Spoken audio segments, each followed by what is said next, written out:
Ξαναχτύπησε ο Βοσκός ο μοναδικός. Tu ishodi klan manena beydida nagadontum tu isinane vakirdali dastun telefono στο δάκμαν και ψέματα βακυρδά σου σκεπάγκλα του την τρίταση μα τη λάφτουνε τηλέφωνο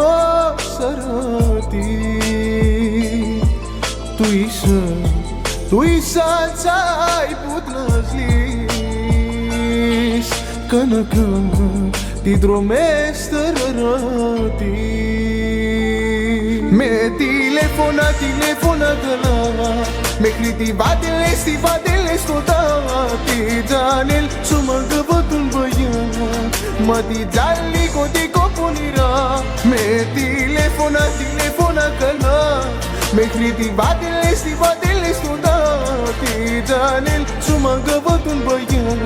μα τη τζάλες και κοντικό πονηρά.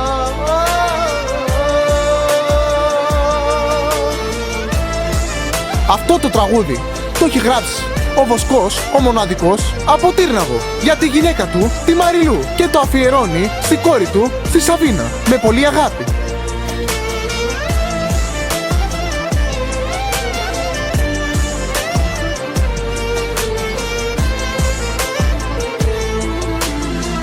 Παγγείλου άντρα σαρόμουγι σολίντο μαμπέρι του υπάγκλαντήσει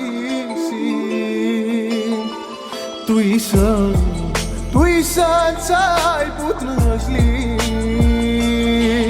κανακά την τρομέσταραράτη με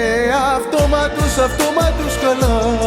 τις δρομές σαραγκλάν με κανακά την ηλίματα μαγκαβάτη κυρά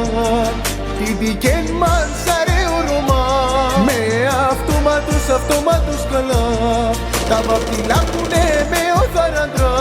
την δικαίν μας αρέω Ρωμά σώμα αγκαβατούν με αληθινά με τηλέφωνα καλά μέχρι τη βάτελες στο τάτι τζάνελ σου μαγκαβάτουν βαγιά μα τη τζάλες και κοντικό πονηρά με τηλέφωνα καλά μέχρι τη βάτελες στο τάτι τζάνελ σου μαγκαβάτουν βαγιά μα τη τζάλες και κοντικό πονηρά. Τσετσάγε.